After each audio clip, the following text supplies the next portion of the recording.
Hi there, I'm Gary Grant. I'm privileged to be Chair of Bowl Scotland. I took the role in January after joining the board last October. And I'm Malcolm Dingwall-Smith. I'm the Chief Executive of Bowl Scotland, so the most senior member of the staff team looking after delivery, having started in the role in March, so coming to the end of my first season. And Gary, we both just come through our first season. What's been the highlights for you from this first season of Bowls as Chair? There's many, but what stands out is the first year as chair of our national championships in Ayr. It was fantastic to be involved with hosting our colleagues planning for the Commonwealth Games and hosting our sponsors and partners.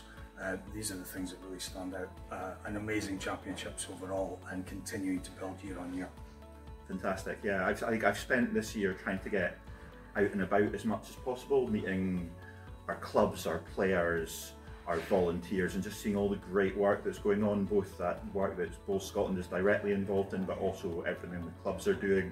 Some of our gold mark clubs in particular, Bowls mark clubs I got to visit, are doing fantastic work in their communities.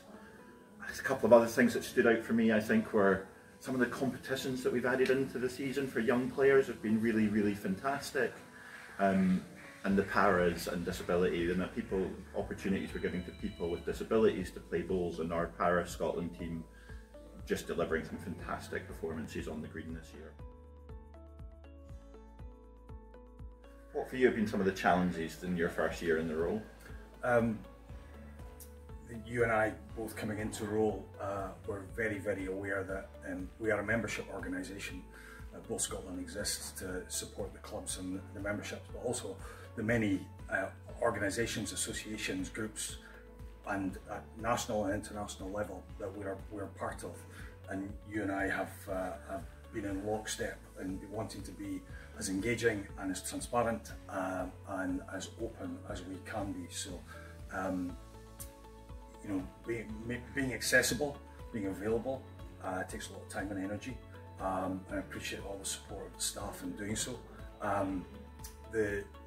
Looking ahead, the reality is that the world is becoming more and more expensive, as we all are acutely aware of, and sport is no different, and Bowl Scotland is no different as well.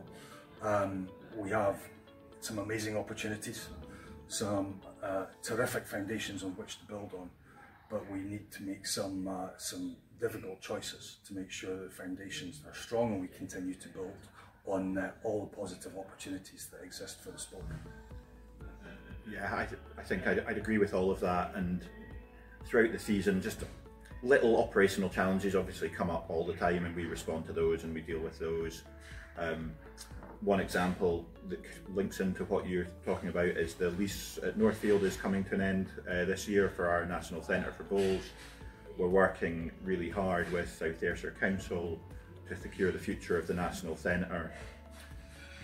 Then, kind of looking more widely, I think one of the biggest challenges facing us as a sport is that we've seen our membership declining over many, many years, and really need to look at how we reverse that. And if we're going to do that, I think we need to all work together to achieve that, and sometimes we need to think about doing things maybe just a little bit differently. And let's not end on challenges.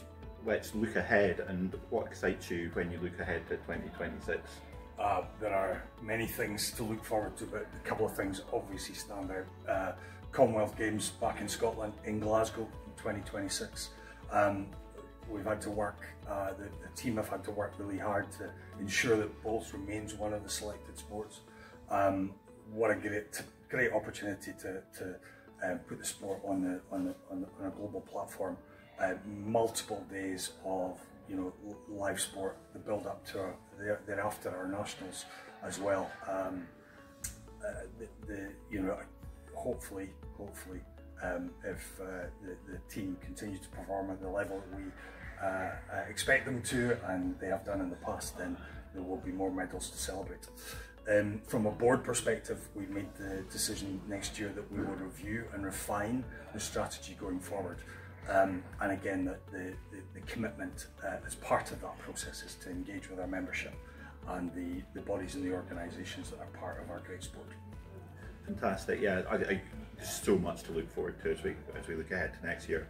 What I think really excites me as I get my teeth stuck into the role is that we'll increase our support for our member clubs. I think we know that the key to securing the health of bowls, the growth that I've talked about and wanting to see in our membership, is to provide that support. We have plans to build on the success of tri-bowls. We want to use that as a platform to get people into the sport and give them a really great first experience of the sport, and how we promote bowls to new audiences that maybe wouldn't naturally come to us. And we have some exciting plans which we'll share more over the closed season. We also know that for our clubs that managing their facilities is a challenge, so we'll be looking to increase the support that we offer to our clubs for their facilities. We know that we want thriving clubs. That's what will really give us a game that we can be proud of and look forward to building and increasing the number of people playing bowls across Scotland. Thanks for your time, Gary. That was fantastic. Thank you.